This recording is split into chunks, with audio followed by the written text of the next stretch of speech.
púlpito viejo? ¿Este es el púlpito?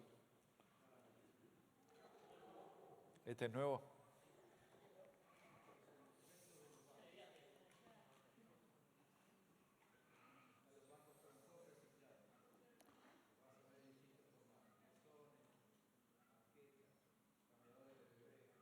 Cambiador de bebé. Mira. Bueno, oramos, chicos. Vamos a mirar ahí 2 o 3 principios sobre el altar y luego, gracias, y luego el chamo nos va a ministrar sobre el corazón. Espíritu Santo, te damos gracias por esta tarde y te bendecimos, Señor. Te honramos y pedimos tu presencia y que nos guíes y nos lleves, Señor, de la mano en la comprensión y en la revelación. Te lo pedimos en el nombre de Jesús. Amén y amén. Creo que pasa algo con respecto a la presencia de Dios y lo que se vive en la presencia de Dios en referencia a la adoración. Y algunas cosas que tienen que estar en nuestro ambiente constantemente presentes. Nosotros tenemos que tener todo el tiempo un deseo de vivir más intensamente la presencia de Dios y de vivir algo más. En la Biblia la presencia de Dios es comparada con muchas cosas, ¿viste? La que más se usa es la figura del río, y el río no es todo igual, cambia, tiene profundidades, y yo entiendo que cada vez que Dios usa una comparación, la usa con una intención. Cuando Dios elige comparar la presencia con el río, hay una intención en la comparación, y no la compara con una laguna, ¿no? O con algo estático, o con algo que no cambia, sino la intención de Dios en usar una figura de algo que nunca está igual. Ustedes miran el río y a los 2 segundos es otro río. O sea, el agua que estabas mirando ya no está en otro lado. Y yo creo que hay una intención de Dios al usar esa figura y una serie de principios que nos quiere transmitir, en el deseo de que yo entiendo y comprendo que lo que estoy buscando en la presencia de Dios es algo que está en movimiento, que va a algún lado, que va cambiando, que además tiene diferentes profundidades y demás. Para mí son todas situaciones que van muy a contramano con determinadas humanidades. Fíjense, ¿cuántos de ustedes tocan instrumentos desde chicos? ¿Cuántos arrancaron a tocar instrumentos antes de los 10 años? 11, bueno, está bien, lo vamos a tomar. ¿Vos antes de los 10, sí? Más o menos. ¿Y cantaban bien de chicos? Más o menos. ¿Y qué tocaban? ¿Qué tocaban a los 10 años, a los 11? ¿Qué tocabas? ¿Pero tocabas el piano? ¿Qué tenías, un piano en tu casa? Ok. ¿Y la guitarra quién la tocaba? Ahí está. ¿Y cómo tocabas a los 10 años, Juani? ¿Mejor o peor que ahora? Vamos. Entonces, ¿sabes? Yo empecé a estudiar guitarra a los 6 años, ¿no? Todos los sábados de la mañana venía mi abuelo a desayunar y mi mamá me llevaba, que entre otras cosas, mi abuelo pagaba las clases de guitarra, había que ir a mostrarle lo que había aprendido, ¿no? Entonces tocaba Samba de mi Esperanza y todas las cosas con las que aprendimos la guitarra, todo. Y mi abuelo me escuchaba y me decía, este chico es Falú. Falú era un guitarrista que no sé si está vivo, pero era un guitarrista clásico, ¿viste? Y entonces uno va creciendo con eso. Después, en el colegio, en la primaria que yo iba, en mi grado, casi nadie tocaba la guitarra, así que tocaba la guitarra en algunos actos patrios. ¿Qué tocaba? Samba de mi Esperanza, ¿sí? Pero ya el siguiente año ahí también tocaba Samba de mi Esperanza. Y de ahí me fui a vivir a Tierra del Fuego y entré a un colegio de curas porque era lo único que había, el único secundario que había en la isla en ese momento era salesiano, y en mi curso casi nadie tocaba nada y yo era creyente ya, y en mi curso ninguno era creyente, ni católico, ni evangélico, ni nada, y yo me sabía tú has llevado a la orilla en tu bar. Que es más fácil que Samba de mi Esperanza. Así que al toque me la aprendí, me hacían tocar en las reuniones del colegio. O sea, el punto es que yo para los 15 estaba convencido que tocaba bien la guitarra. Hasta que me mudé a Bahía Blanca. Llegué a Bahía Blanca y me fui a la primera iglesia bautista de Bahía Blanca. En la primera iglesia bautista todos los músicos eran de conservatorio. Entonces, llegué, ¿qué te querés? No, me gustaría estar en el ministerio de oración. ¿Y qué se tocar? La guitarra. ¿Estoy? Ahí está. Vieron que la misma digitación, encima te sobran notas. Y entonces llegué a la prueba y ni bien me senté, ya el que tomaba la prueba, un amigo del hermano Horacio, me dice, me ve a agarrar la guitarra y me dice, ¿vos tocas así? Sí, le digo. ¿Así agarrás la guitarra? Sí. ¿Y cuánto hace que estoy? Desde los 6 años. Bueno, a ver. Y entonces me escuchó un rato y no me dijo nada porque vieron que somos cristianos, no hay cosas que no nos decimos. Pero uno de los chicos que estaba ahí, que se volvió uno de mis mejores amigos hasta el día de hoy, Gaby Falcioni, me llevó con mucha comprensión y me dijo, lo tuyo me parece que es el bajo. Claro, porque agarraba tan mal la guitarra que el bajo enganchaba bien. Y ustedes vieron que la mayoría de los bajistas son guitarristas frustrados. ¿Sí? O sea, mi la resol si mi no da para 6, con 4 alcanza. Y entonces empecé a tocar el bajo. Justo en la iglesia casi no había bajista. Yo ahora en la distancia pienso que tocaba mal, pero en ese momento me parecía que tocaba bien. Yo creo que seguramente me debían bajar el volumen y no se notaba. Creo que pasaba eso. Y de ahí vuelvo a Adrogué y en Adrogué había como 14 bajistas y cuando me escucharon tocar el bajo no toqué un culto. Y volví a tocar la guitarra en las reuniones de adolescentes que no había guitarrista y encima, imagínense, oxidado, era un desastre. Alguien me agarró y me dijo, lo tuyo es cantar. Sí. Y entonces empecé a cantar en el coro y bueno, fruto de las circunstancias, terminé dirigiendo la adoración. Ahora, a lo que quiero llegar es esto. Todos los que están en arte hemos sido formados muy en el ego. De chiquito te dicen, no, qué bárbaro. Y sobre todo si el que te está escuchando no entiende nada de música, le parece mejor que lo que es. Pero los peores son los parientes, que no entienden de música y encima te quieren. Entonces te dicen un montón de cosas que no son verdad, pero que te inflan el ego. Por eso cuando alguien te califica en tu desempeño, lo primero que sentimos es que el otro no se da cuenta. O en la iglesia no hay amor. O armamos toda una argumentación que muchas veces va en contra de la excelencia. ¿No? ¿Pero por qué? Porque hay un montón de correcciones que ¿dónde nos duelen? En el ego. ¿Por qué? Bueno, porque fuimos educados en el ego. Te aplaudían, mientras tu amigo soñaba jugar a la pelota, vos veías un recital y te soñabas tocando en el estadio de River, ¿no? Y todo es aplauso y reconocimiento o sueños de aplauso y reconocimiento. Ahora resulta que esa habilidad que capturamos, llevada al altar, es una cosa que busca la gloria de otro, el aplauso de otro, me tiene que minimizar a mí.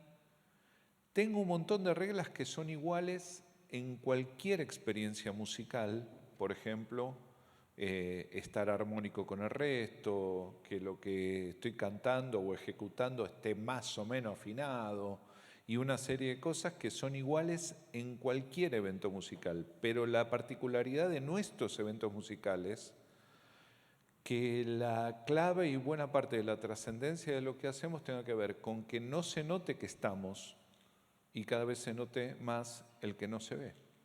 Que los que se ven se vean cada vez menos y el que no se ve vea cada vez más. Así que es como una práctica que va absolutamente en contra de la vanidad. Por eso a veces tenemos tantas luchas en los ministerios de adoración. Y por eso a veces tenemos tanta ida y vuelta y tanto... Yo he visto algo con los años, no sé si acá es igual, pero he visto que es un lío con el músico que cree que sabe. Ese va creciendo y una de las cosas, se siente mejor que el resto y tiene poca paciencia con el resto, ¿vieron? Seguro que acá no pasa, pero en nuestra iglesia pasa.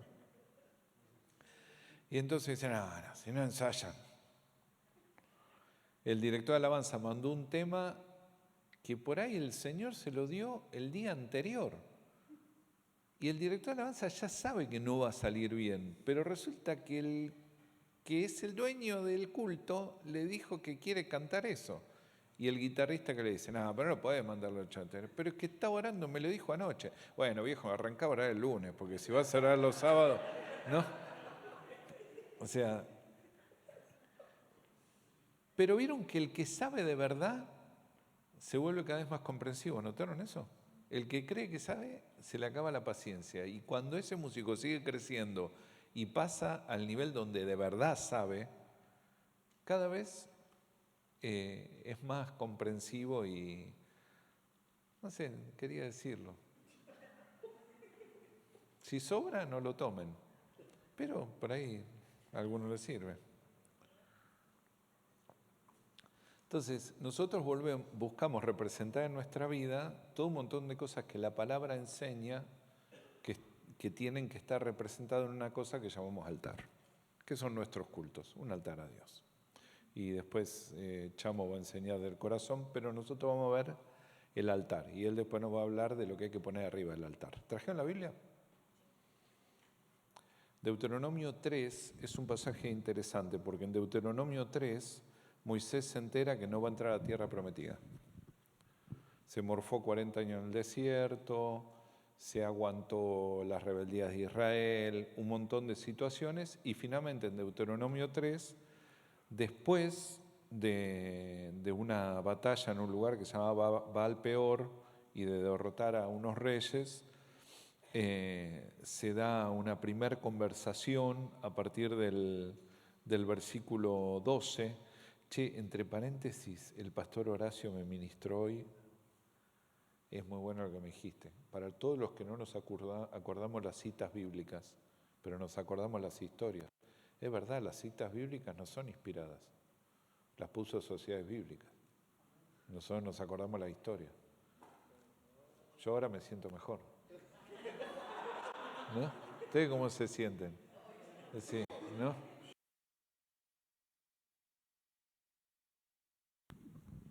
Vieron que todavía es más difícil encontrar las cosas, porque antes con la de papel vos decías, era algo de David que estaba de este lado, ¿no? Era con el celular, va todo corrido, se complicó. Así que no importa, hay que acordarse la historia y bueno, y Dios bendiga sociedades bíblicas. Bueno, Deuteronomio capítulo 3. Está esta batalla, la ganan, fíjense, ahí en el versículo 12 empieza la división de la tierra. ¿Saben cómo dividieron la tierra, no? En Israel, ¿saben cómo fue eso?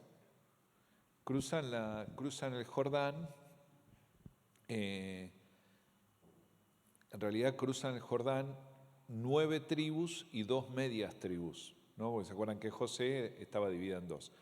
Y 2 tribus se quedan de un lado del Jordán, del otro cruzan 10, digamos, aunque en realidad eran 11 grupos. Los levitas no heredaban tierra y entonces la manera en que dividieron la tierra es armaron por sorteo como un abanico en la costa del Jordán, así los 10 grupos, y a cada uno se le dio una soga con una piedra. ¿Saben esta historia? Y la tiraban hacia el lugar que tenían de frente. Y entonces todo lo que estaba en línea recta de donde había caído la cuerda para allá era de ellos, tanto como pudieran conquistar. Por eso el salmista dice, las cuerdas me cayeron en lugares deleitosos y es hermosa la heredad que me ha tocado. ¿A qué se refiere? A su herencia hacia adelante. Tiró la piedra para allá, la cuerda, y todo lo que va para allá es de él. Y a medida que fue caminando se dio cuenta de lo que tenía en la herencia. Y el salmista dice, a mí me tocó una herencia deleitosa. Bueno, distribuyen la tierra, le dan instrucciones a Josué en el versículo 21, y a partir del versículo 22 comienza una conversación de Dios con Moisés, en la cual Moisés se entera que él no va a entrar a la tierra.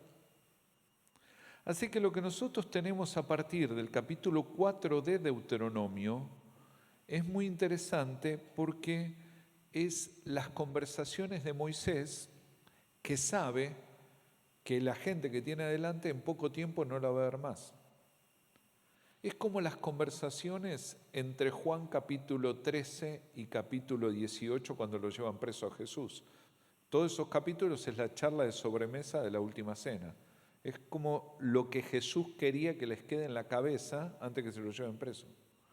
Lo que nosotros tenemos a partir de Deuteronomio 4 es lo que Moisés piensa que debería decirle a la gente que va a seguir camino sin él. O sea que son casi las palabras póstumas de Moisés, es casi como el resumen de lo que Moisés quiere que le quede en el valero a esta gente, ¿no? Y el capítulo, voy a ir súper rápido, después ustedes lo leen en casa, el capítulo 4 de Deuteronomio tiene esta marca, ¿no? Búscalo y encontralo. Si lo buscas de todo corazón, te lo encontrás. Ahora, Moisés le dice esto a gente que durante el día cuando caminaban, ¿quién los cubría? La nube. Y a la noche no tenían frío, ¿por qué? Una columna de fuego. Y a la mañana no tenían que preparar el Nesquik, porque ¿qué tenían? Maná. Y a la tarde no estaban preocupados por ir a comprar el pollo porque descendía codornices, ¿no? Así que rutinariamente y diariamente era gente que vivía con manifestaciones sobrenaturales de Dios. Además, cada vez que se miraban los pies, el calzado que le pasaba era el mismo con el que habían salido de Egipto. No sé cómo habrá sido con el tema del crecimiento de los pies, pero digamos, el calzado no se vencía. La ropa no se les envejecía. Así que tenían una manifestación de Dios muy concreta y muy visible. Pero después que cruzaran el Jordán, esa manifestación, ¿qué iba a pasar? Iba a cambiar. Así que Moisés tiene que asegurarse que entiendan. Por eso en el capítulo 4 les va a decir cosas. Miren que nosotros estamos siguiendo al Dios que nos habló desde el fuego, no de imágenes. Así que no lo van a representar, porque cuando miren las estrellas y el sol, se van a sentir tentados a representarlo con algo. Pero nosotros hablamos con el invisible. Así que hay una serie de cosas de Moisés ahí que ponen las pautas y los principios. Es un repaso, los primeros capítulos de Deuteronomio, de cómo Moisés quiere asegurarse que Israel recuerde de cómo es Dios y cómo es el culto que se le da a Dios. ¿Qué componentes tiene que tener? En el capítulo 5 repasan los 10 mandamientos, en el 6 les habla muchísimo del corazón y de que hay que guardar el corazón y no dejar que el corazón se contamine en ninguna manera. Les va a pedir que recuerden las palabras y las graben, ¿no? Y por nada las olviden, sino que las tengan grabadas en su corazón. Les va a contar entre el capítulo 6, 7, 8, les va a recordar, miren que ustedes eran un pueblo esclavo en Egipto. Dios, me gusta mucho este versículo, dice, el Señor, dice, se encariñó con ustedes, ¿no? Dice NBI en 6, 7. Y en el 8 hay una cuestión ahí extraordinaria, donde Dios además les va a contar que esta nueva temporada con Él tiene algunos beneficios que, entre otras cosas, los van a vivir en la economía. Entonces, ustedes hasta acá comían el maná que bajaba del cielo. ¿Cuánto maná podía comer Israel por día, cada persona? 1. Si recogía 2, ¿qué le pasaba? 1 se pudría. Había un día que podían recoger 2. ¿Cuándo era? El viernes, porque el sábado no se laburaba. Entonces ese día recogía 2. Pero si cualquier otro día recogían 2, 1 se pudría. Así que, ¿cuánto podían comer de maná? 1 por día, ¿sí? Que dice que es un alimento del cielo. Se ve que tiene una carga de energía suficiente como para seguir caminando 40 años. Debe haber sido rico, pero lo comieron 40 años. ¿Cuál es tu comida preferida? ¿Cuál es la comida que más le gusta? No me digan empanada de carne que acaban de comer. Costillar, a la estaca. Sí, con leña. y hecho con leña, sí, y bien pintadito de chimichurri, y nosotros comiendo empanadas. Bueno, ahora imagínate 40 años de comer eso todos los días. Llega un momento que te pudrís, ¿no? Pero además tenían límite en la variedad, límite en el sabor y límite en la cantidad. Y entonces Dios les cuenta que en esta nueva temporada la tierra a lo que van no le baja más el maná, pero es una tierra que si siembran les va a dar trigo. ¿Cuánto trigo? El que ustedes quieran. ¿Cuánto pan voy a poder comer en la tierra prometida? El que se te dé la gana. ¿Cuánto vas a sembrar? Depende de lo que siembres, de lo que vas a cosechar, depende de la cosecha, la cantidad de harina, depende de la cantidad de harina, la cantidad de pan. ¿Cuánto pan querés comer? Y a mí me gustaría cada tanto, en vez de uno todos los días, comer 2 un día. Bueno, hace 3 kilos de pan, en vez de hacer un maná y comete 3 kilos de pan. Y además va a darte otras cosas. No hay que pegarle a las rocas para que saquen agua, el agua brota de adentro. Y todo un montón de beneficios. Y Moisés les hace todo ese repaso, preparándolos para esa nueva temporada. Capítulo 4, volviendo, tiene algunos principios que tienen que ver con el altar que tiene que estar encendido. Del versículo 1 al 5, Moisés les propone que obedezcan y recuerden. Estas palabras que no se aparten y recordásela a tus hijos. Léanlas siempre. ¿Cuántas veces? Siempre. Más adelante les va a decir que pongan un poste y las escriban ahí y las lean cuando entran y cuando salen. ¿Saben qué? Como les contaba anoche, los judíos practicantes tienen una oración de la mañana que tiene 256 palabras, porque originalmente el año judío tenía 256 días. Y entonces cada palabra representaba un día en el sentido de buscar la bendición de todos los días de toda tu vida. Y es una oración que el judío practicante la sigue haciendo hoy, ¿cuántas veces? Todos los días. Y además obliga a los hijos a hacerla todos los días. Y toda la familia.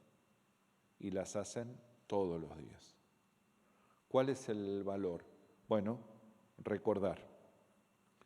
Pero acá Moisés le dice que recuerden y obedezcan. Y empieza a dar valores y les quiero invitar que empiecen a pensar en el altar. Cuando yo decido que tengo algo para aprender, estoy diciendo que lo que tengo es insuficiente. Volvamos al comienzo de lo que decíamos hace 15 minutos. Cuando yo decido que tengo que aprender sobre la presencia de Dios, asumo que lo que conozco es insuficiente.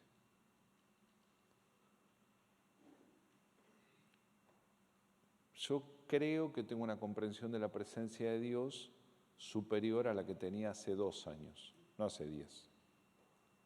Pero saben que hace 2 años estaba bastante convencido que la tenía clara, a pesar de que me daba cuenta que la entendía mejor que hace 4. Que por otro lado hace 4 también creía que la tenía clara, sabiendo que entendía más que hace 6. La decisión de leer las palabras de Dios todos los días, en el mandato de recordar, incluye el mandato de seguir aprendiendo. Moisés no les dice, léanlas y repítanlas como loro. No estén estas palabras en tu mente y en el corazón. Recuérdalas, léanlas, apréndelas, enséñalas. Eso quiere decir que si yo quiero construir algo sólido en un altar que busca expresar la presencia de Dios, una de las cosas que tengo que tener es la humildad de saber que todavía necesito aprender. Nosotros necesitamos aprender.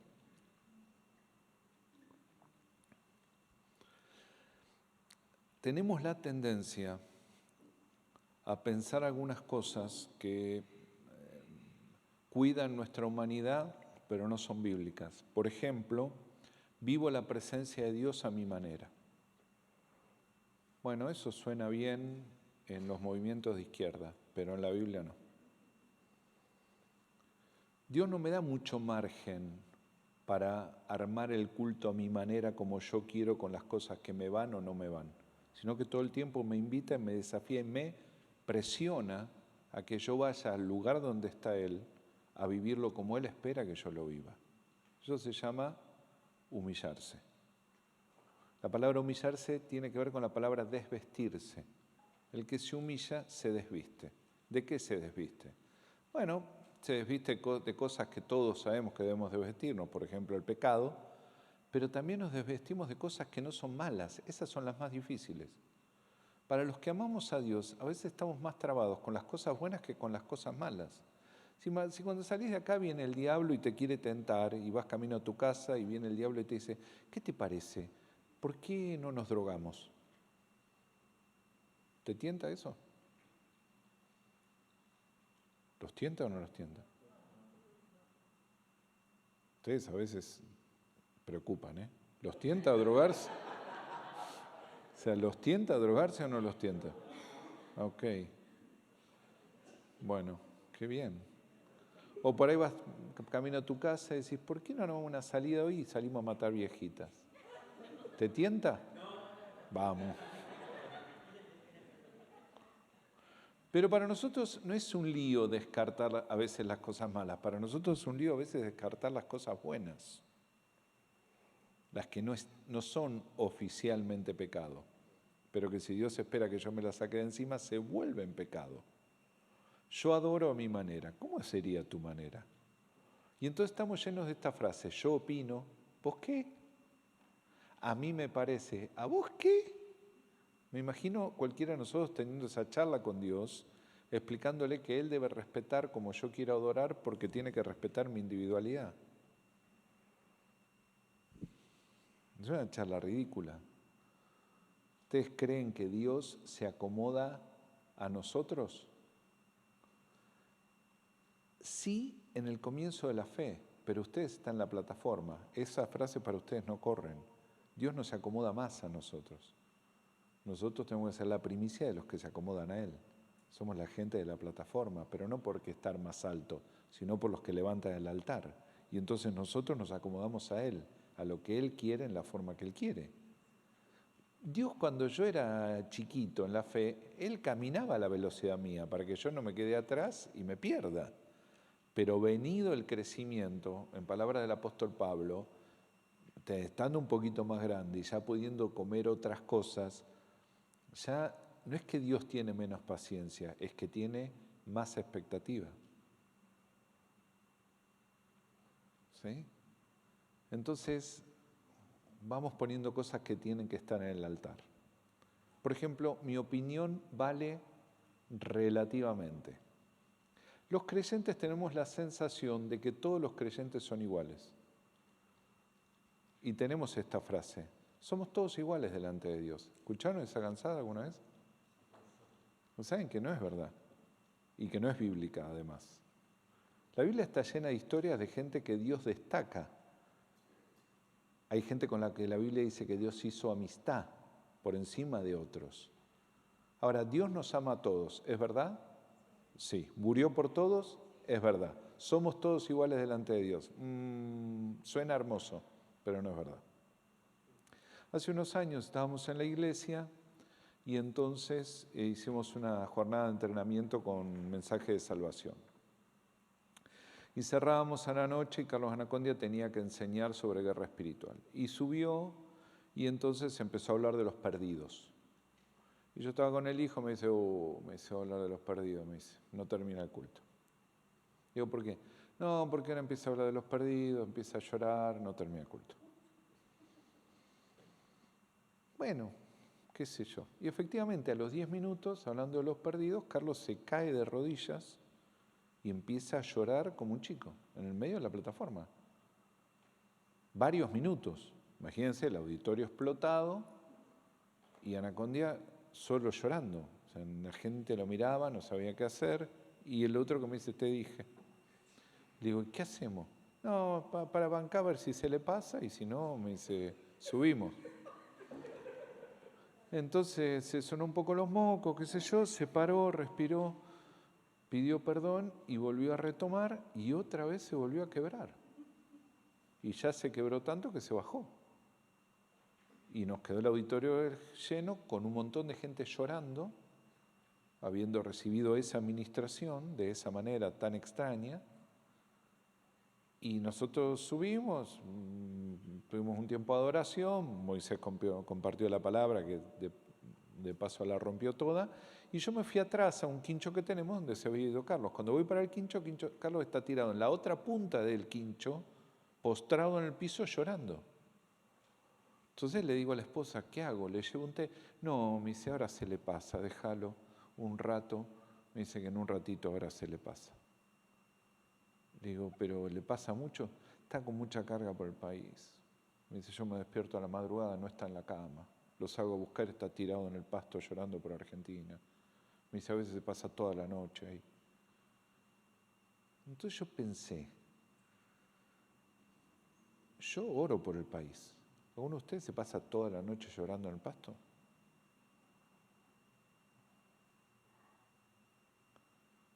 Y yo tengo carga por Argentina, pero alguno de ustedes, o yo tengo tanta carga de no poder predicar porque el peso de la angustia no te deja permanecer de pie. Me pasó eso cuando tenía a mi hijo enfermo, pero por Argentina no me pasó. Y entonces pensé, si cuando Dios piensa en el país y tiene que elegir, ¿a quién elige? También pensé si Dios le reparte la misma carga a todo el mundo. No tengo una respuesta para eso, pero sí sé que el que la abraza de todo corazón, la vive de todo corazón, en el tema que sea. En este caso el evangelismo, pero puede ser en cualquier tema. Y entonces lo siguiente que pensé es si cuando Dios hablaba en el cielo de los hijos, hablaba igual de Carlos que de mí. Y no tiene que ver con si él es más inteligente o sabe más la Biblia o alguna cosa por el estilo. Me parece que tiene que ver con el corazón. ¿Ustedes qué opinan? ¿Yo soy igual que Carlos delante de Dios? ¿Se murió por mí igual que por Carlos? Sí. ¿Nos ama a los dos con amor eterno? Totalmente. ¿Nos considera igual? Entonces nos gusta creer que sí, pero la Biblia está llena de historias de que no es así. Pablo recibe un tratamiento de Cristo, con Cristo considerándolo de una manera diferente que el resto. Y lo mismo con Juan, que recibe un título que no recibe ningún otro apóstol respecto de la relación con Jesús. Y ni que hablar si nos vamos más atrás a Abraham, que Dios dijo que era el amigo. ¿Cómo se hace para ser el amigo de Dios? ¿Qué hay que hacer para que Dios diga que yo soy el amigo? ¿Se acuerdan de ese pasaje de Génesis? Creo que es 12, ayúdame Eric, creo que es 12 cuando va al encinar de Mamre. 12 o 18, se me traba ahora, creo que es 18. Y está Abraham en el encinar de Mamre y Dios pasa por el encinar de Mamre, por la tienda de Abraham, con otros 2 ángeles. ¿Es 18? 18 de Génesis. Me acordé la cita, aunque no es inspirada. Y entonces dice que Dios sale corriendo a agarrarlo y lo sienta, Dios a Jehová, y le lleva agua para los pies. ¿Ustedes qué dicen? ¿A Dios le dolerán los pies? Y además lo sienta y le dice, quédate acá sentado, que te hago algo de comer y te atiendo. ¿Tendrá hambre Dios? ¿Necesita comer? Y después Abraham le dice, porque para esto pasaste por la casa de tu siervo. O sea, Abraham le explica a Dios la voluntad de Dios. ¿Me entienden? O sea, Abraham le dice a Dios, por ahí no sabías para qué andaba acá, yo te explico. Para que yo te atienda. Y entonces Dios se sienta y dice la palabra que Abraham mató un cabrito. Y ustedes acá saben perfectamente el tiempo que lleva matar un cabrito y cocinarlo. Dice que mató el cabrito, lo mató, hizo pan y manteca. Eso son unas horas. ¿Y qué hizo Dios? Lo esperó. Y cuando Abraham terminó, le lleva la comida a un Dios que no come esa comida. De hecho, la consume con fuego. Y se levanta y sale caminando para Sodoma y Gomorra, y Abraham se va caminando atrás de él, a pesar de que le acaba de quemar toda la comida que él había cocinado, en un mensaje de: yo no estoy buscando lo tuyo, necesito que vos busques lo mío. Y entonces Dios conversa con los ángeles y les dice: che, ¿no le tenemos que decir a Abraham lo que vamos a hacer, siendo que él le va a decir a los hijos que caminen conmigo y sean mi amigo? Dice la palabra en Hechos 13, reunida la iglesia de Antioquía, había profetas, maestros, estaba Pablo, Simeón, Lucio, Manaén y Bernabé. Dice: ministrando ellos a Dios, escucharon que el Espíritu Santo dijo. ¿Cómo es ministrar a Dios? Porque yo conozco perfectamente bien el sentimiento de venir al culto esperando que Dios me ministre, pero que Dios espere que yo lo ministre a Él, ¿cómo sería? ¿Necesita Dios que yo le dé de comer? ¿Por qué se queda esperando la comida? ¿Necesita Dios que le laven los pies? ¿O tiene los pies bruñidos de bronce? ¿Por qué Jesús reclama que no le dieron agua para las manos en casa de Simón el fariseo en Lucas 7? ¿Necesita Jesús eso? ¿O está esperando que lo atiendan? ¿Por qué espera que lo atiendan? ¿Podemos nosotros alegrar a Dios? Entonces el altar se compone y en el altar se unen todas esas cosas. Por eso los versículos 6 y 7, ahí de Deuteronomio 4, nos pide que reconozcamos y obedezcamos, que nos demos cuenta con quién estamos, que trabajemos, que nos esforcemos ¿en qué? En honrar a Dios y a bendecirlo. En un lenguaje que es el único lenguaje que Dios entiende, que es el lenguaje de la humildad, el lenguaje del corazón entregado. Cuando yo me acerco a Dios, tengo que acercarme hablando en el mismo idioma que Dios habla. Si yo hablo un idioma diferente, no es que Dios no me entiende, yo no lo entiendo a Él. Si yo me acerco en la presencia de Dios, en la adoración, a hablar con Dios de lo que yo necesito, bueno, Dios está dispuesto a tener esa charla, pero con nosotros, que somos el ministerio que le armamos culto a Dios, ¿cuántas veces Dios está dispuesto a tener esa charla? ¿O no está más bien esperando la otra, donde yo hago el esfuerzo de hablar yo el idioma que Dios habla? Dios habla el lenguaje de la entrega, al punto que dio al Hijo. Si yo hablo otro lenguaje, puede ser que no logre captar lo que Dios quiere revelarme porque simplemente por falta de práctica yo no entiendo ese idioma, porque he venido hablando otro. Y si voy y le hablo a Dios y digo las palabras que suenan a entrega, pero no es el lenguaje del corazón, es el peor de los escenarios, porque Dios escucha que estoy hablando como si pudiera. Yo tengo amigos que creen que hablan inglés. ¿Tienen ustedes? Bueno, vos que te voy a preguntar, vos todos te parecen. Pero yo tengo amigos que creen que hablan inglés. Tengo un par de amigos con los que he hecho viajes a otros países y estamos en medio de y entienden, pero en medio de la conversación salen hablando. Y hemos estado conversando con americanos, todo, y de pronto sale hablando como que sabe lo que está diciendo, y lo miramos todos como diciendo: ¿qué está hablando? Pero él hace que habla, ¿sí? Y está convencido de lo que dijo. Y yo lo he agarrado a esa parte y le digo: ¿qué estás tratando de decir? No, que qué rica está la comida. Una vez un amigo mío dijo un insulto tratando de decir un halago. Digo: no, es que lo insultaste. No, ¿cómo lo voy a insultar? Eso es lo que yo pienso. ¿Cómo hiciste? Pero lo insultaste, ¿sí?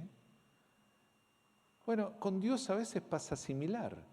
Me puedo aprender a decir las palabras y no saber lo que estoy diciendo realmente si no estoy hablando desde la identidad del corazón.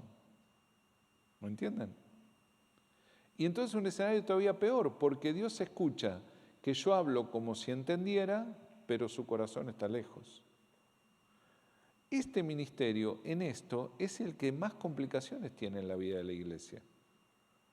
porque nosotros somos los que nos dedicamos antes que nadie a hacer sentir bien a Dios. Y después tratamos de invitar al resto del pueblo a que practique lo mismo. Y no hay una manera, no hay forma que nosotros hagamos sentir bien a Dios si no ponemos encima del altar el corazón. Así que el altar viene a ser como un lugar de conexión que se construye en este tiempo ya no con piedras, sino con personas. Pero si los ladrillos están desparejos, el altar queda chueco.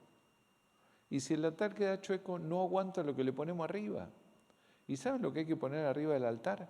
Gente, arrancando por nuestras propias vidas, que tienen que subir delante de Dios como un olor que a Dios le guste oler.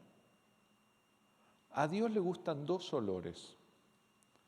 El olor del pecado quemado en el altar le gusta y el olor de la adoración. Son los dos olores que la Biblia dice que suben delante de Él y a Él le caen bien. Los olores de los sacrificios y los olores de las alabanzas.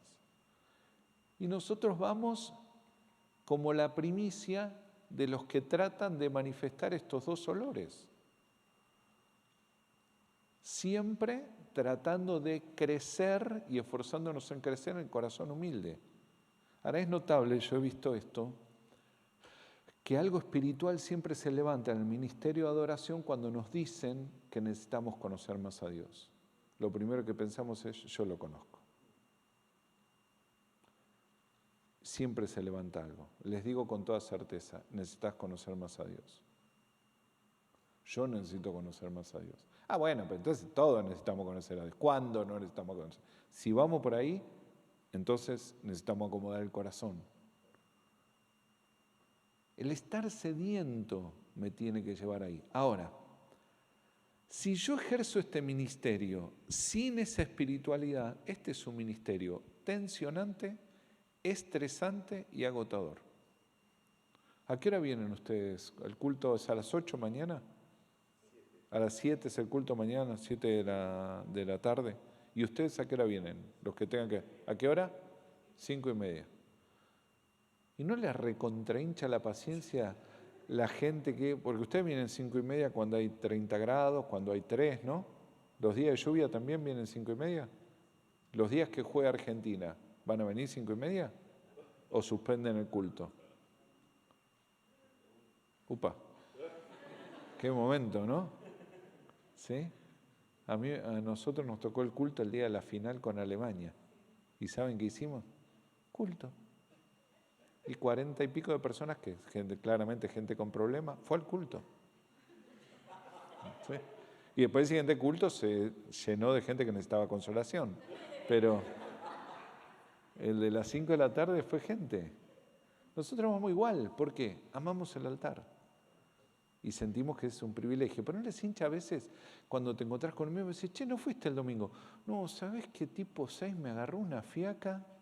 Y vos pensás, yo a las 6 estaba dándole a la guitarrita, se me cortó una cuerda, llegué con el almuerzo acá.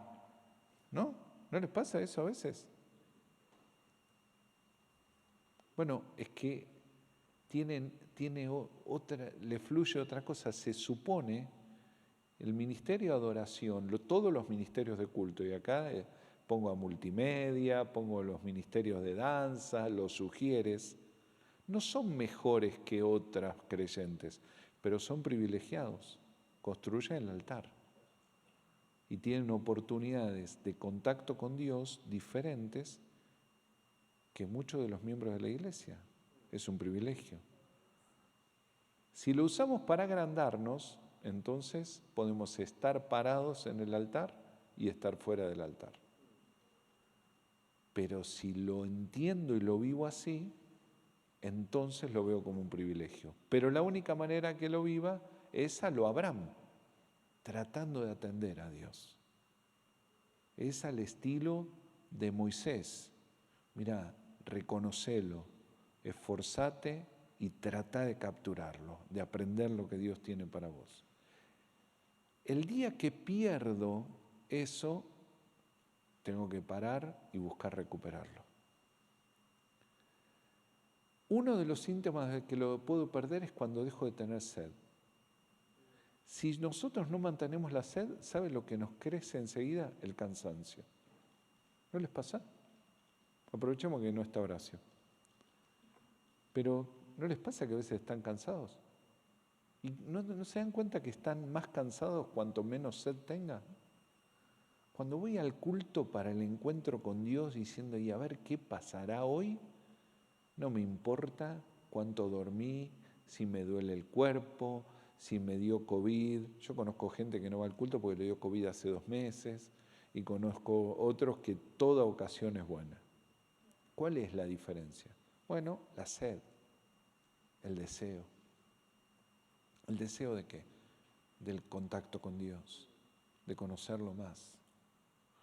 Bueno, pero yo ya lo conozco. Si yo creo que ya sé todo lo que hay para saber, no lo conozco. ¿Y qué más puede haber?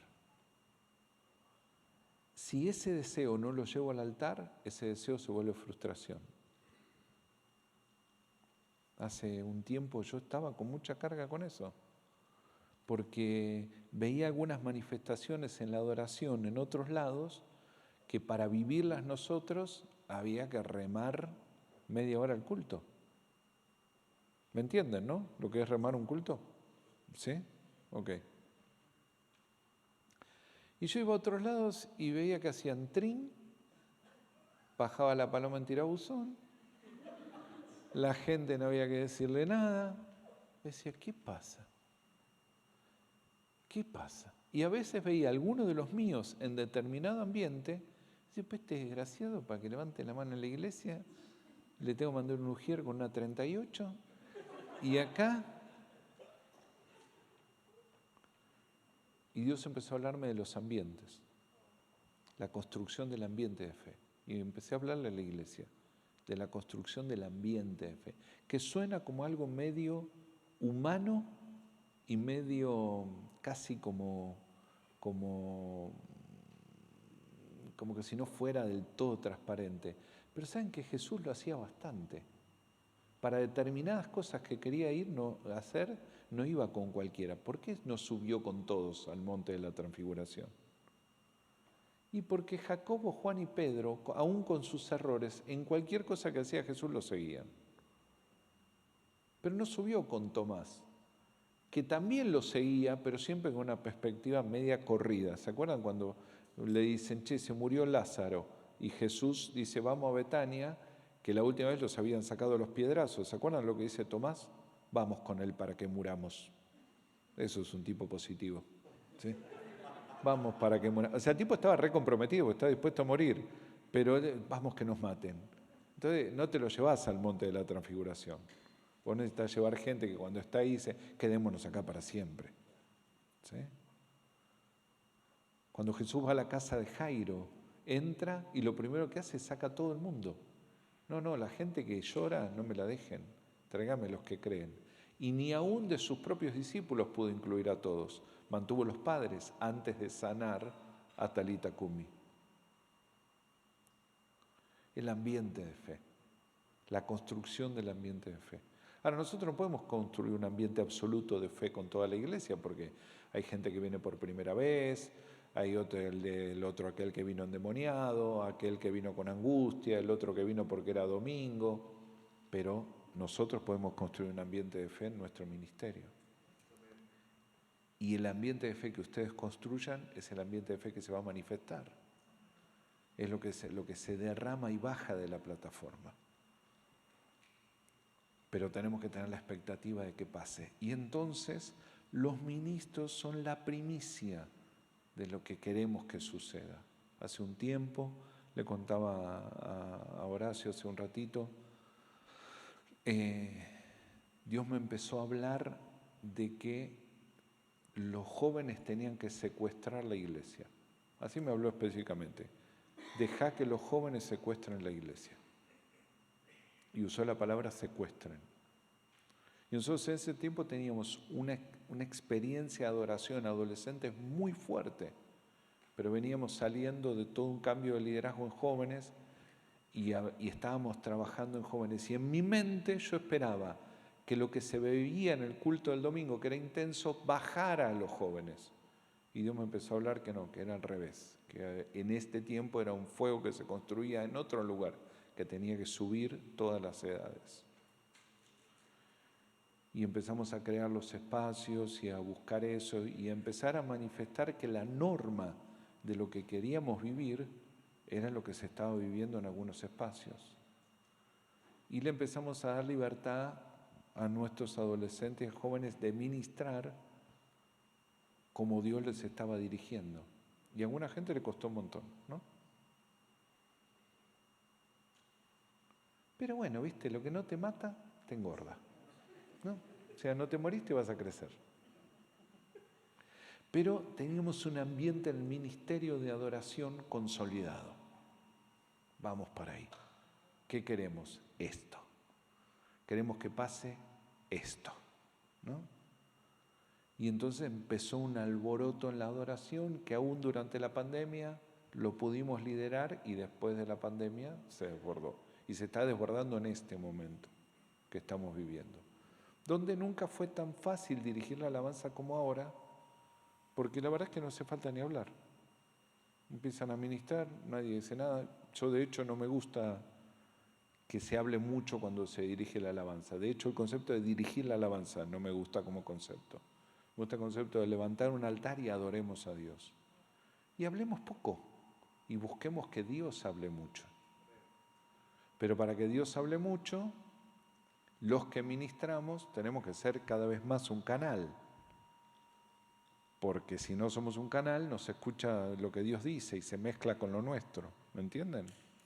Y desde nuestra propia expresión física, Señor, el gozo que siento por vos. Te alabo, Padre. A veces, mis hermanos, hay un aspecto estético en la adoración. Los que estamos en la plataforma son los primeros que tienen que manifestar la alegría que tienen en el corazón, si es que la tienen. ¿La tienen? ¿La tienen? Hay que mostrarla. ¿Sí? En la propia administración, en la propia expresión, lo que se ministra en la plataforma va a pasar en el pueblo. Y lo que esperamos que pase en la gente es lo que nosotros nos decidamos vivir nosotros. Así que vuelvo al comienzo para terminar. No hay ganancia si primero no hay pérdida. Este altar que tenemos que construir en este tiempo nos tiene que encontrar perdiendo. Gente que se desviste, que deja sus cosas, que está dispuesta a perder. Yo tengo algunos de nuestros mejores músicos no ministran. ¿Por qué? Mucho lío, que el arreglo no sé cuánto, que esto, que no se sabe la octava. No, séntate. Dame un corazón y dame la mejor capacidad musical que tengas, pero dame un corazón. Si está todo, mejor. Y los que dan el corazón, ¿qué deben dar después de eso? La mejor capacidad musical que logren dar. Pero dame el corazón. Si vos me das los dedos, no es lo mismo. Me das tu garganta, no es lo mismo. Dame el corazón. Ahora, como lo hago de corazón, no importa cómo suene, no. Excelencia. Dame el corazón y la mejor calidad que puedas dar. No menos, la que puedas dar. Y elegí perder.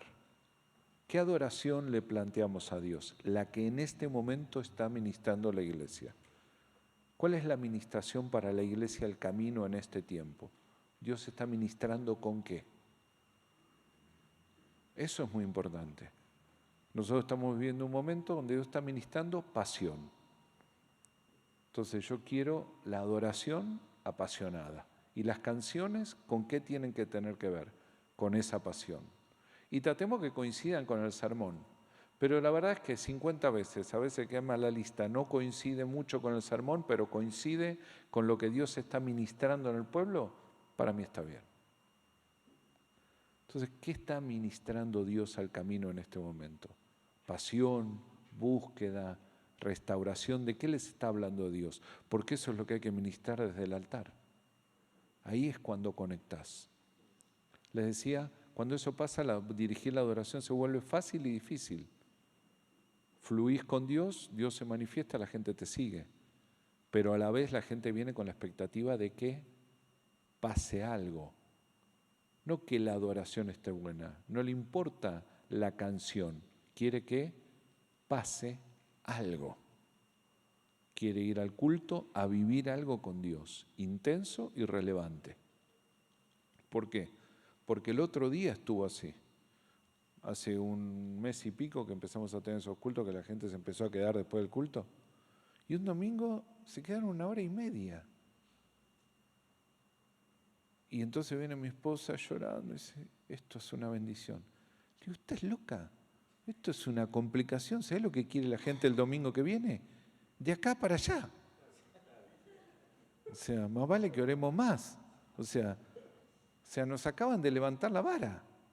Y no sabemos ni cómo pasó, porque no hicimos nada encima. De hecho, terminamos el culto, creo que estabas vos, ¿no, Andrés? Terminó el culto y les dijo, hermanos, Dios los bendiga, los despidió. Y la gente no le dio ni bola y siguió adorando. ¿No? ¿Sí o no? Y entonces me miró, siguió adorando y terminó el culto como 5 veces. ¿Cuántas veces terminó este culto? Y la gente ni lo registraba y ya en un momento, como él insistía en terminar el culto, la gente ya empezó a cambiar de canción sola, no importaba lo que tocaba la gente, ¿sí o no? Estoy mecaneando. Y se quedaron, qué sé yo, como 300 personas y nadie le daba bolilla. Y entonces el culto se dio vuelta. Entonces él veía que cantaba la gente y se ponía a tocarlo. Y entonces terminó eso y yo qué dije, el domingo que viene, ¿esta gente qué quiere? Esto. Y entonces vos qué te planteás, yo me tengo que poner a la altura de esto. O puedo volver a mis hábitos. Y ese es el lío. Todo lo que tenés que sacar de encima para poder ir ahí. Lo que hay que aprender para poder ir ahí. Lo que hay que buscar para poder ir ahí. Tiene un costo. La pérdida del control es una demanda sobre los ministros de adoración. La pérdida del control. Que vos no tengas control de tu vida. Que lo que vos querés no importe. Que lo que a vos te gusta no importe. ¿Qué hay que cantar en el culto? ¿De qué ministerio? Del que está usando Dios para ministrar a la iglesia. Pero a mí me gusta Osana Music de la década del 80. Bueno, cantá en tu casa, Ronquenol y todo eso, dale con todo. A mí me gusta Marcos Witt de Tú y Yo. Bueno, conseguiste el cassette.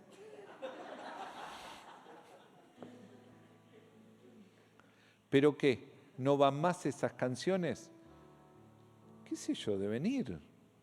Nosotros cada tanto cantamos, ¿no? Tu amor por mí, a veces sale. Y como ya confesó Eric, cada tanto le sale algún himno del siglo XVII también. Le gusta.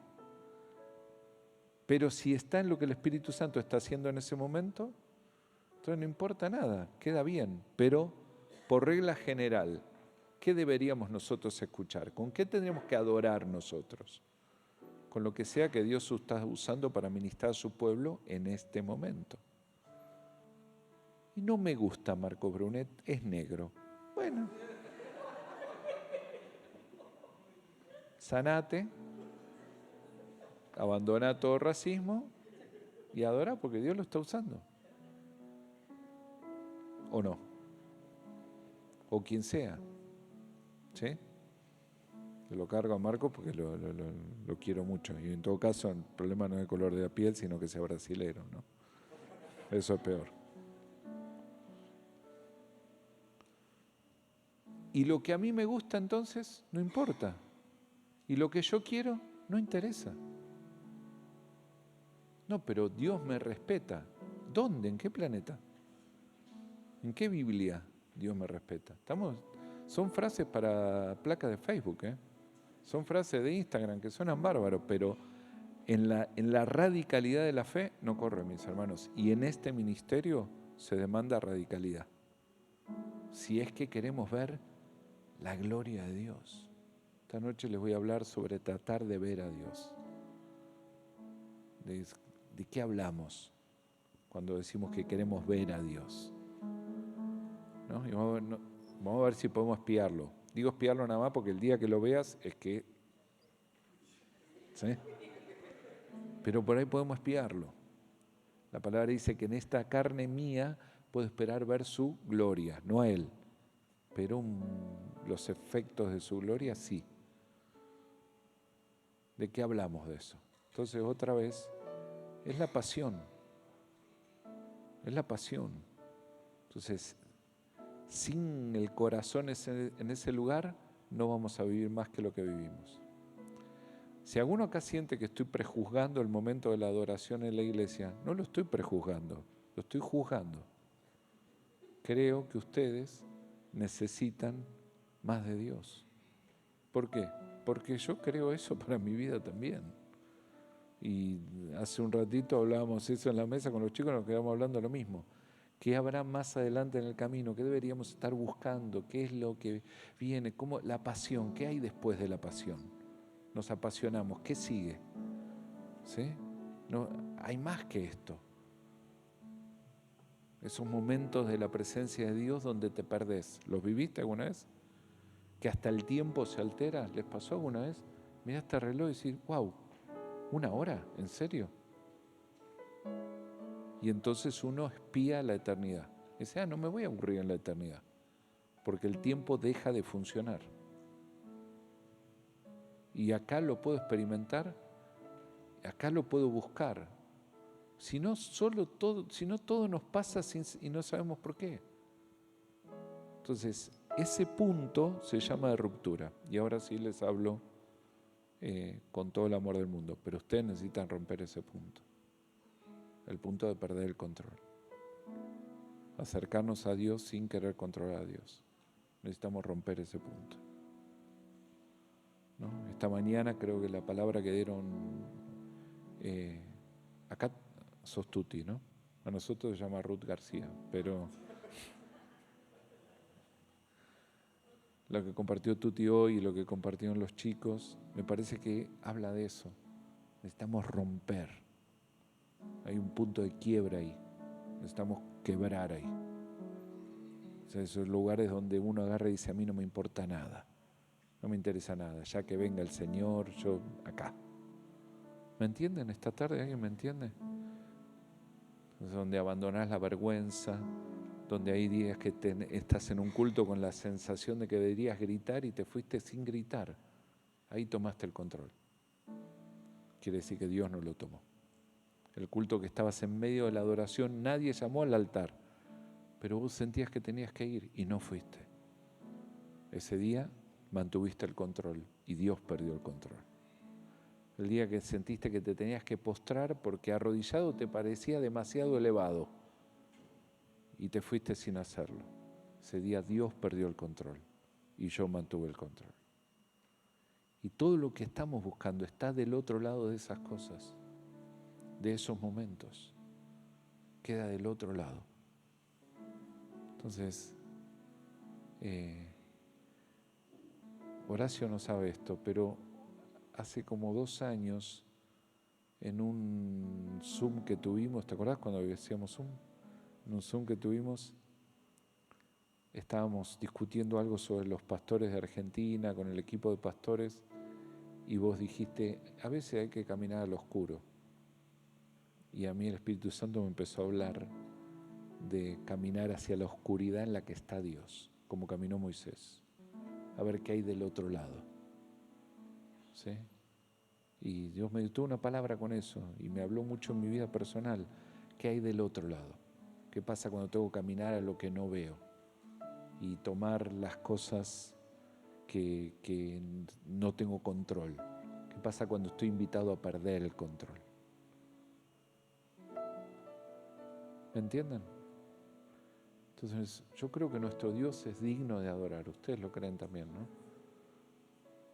Entonces, ¿qué les parece si no grabamos esta parte? Ni en cámaras, ni en audio, ni en nada. Y le damos a Dios la adoración que a nosotros nos parece que Él le gustaría recibir. No la que yo ya he dado, sino la que a mí me parecería que podría darle por encima. Te quiero desafiar a dar un pasito más y adorar un paso más que lo que hayas hecho. Si no sabes qué hacer, lidia con eso y superalo. Si te da vergüenza, lidia con eso y superalo. Si no te pasa nada, lidia con eso y superalo. Pero ¿qué les parece si caminamos y vamos del otro lado? A ver, ¿qué hay del otro lado? ¿Qué hay del otro lado de hablar en lenguas hasta que se me seque la lengua? ¿Y se hacen esos experimentos a veces? Yo a veces estoy solo y digo, voy a hablar en lenguas hasta que se me seque la lengua, a ver qué pasa. A ver si baja un ángel. Voy a hablar en lenguas 1 hora. A ver si pasa algo orando en lenguas 1 hora. Y pasan cosas. No les digo que Dios me habló que lo tengo que hacer. Digo que a veces se me ocurren esas cosas. Digo, ¿y si hablo en lenguas 1 hora? ¿Qué pasará? Bueno, vamos a ver. ¿Y si me postro? ¿Y si adoro a Dios de maneras que no lo hice nunca? Una vez me fui esto creo que no se lo conté ni a mi esposa, un día me fui al quincho de mi casa a la noche que Maru estaba en Jujuy, porque sentía que tenía que adorar a Dios a los gritos. Y lo hice como 20 minutos. Me fui al quincho porque justo ahí no tengo vecinos y tampoco para que llamen a 911, ¿no? Y estuve como 20 minutos gritando quién era Dios. Sentía que había algo adentro mío que tenía que salir y ser expresado de una manera particular. Y para mí fue tremendo.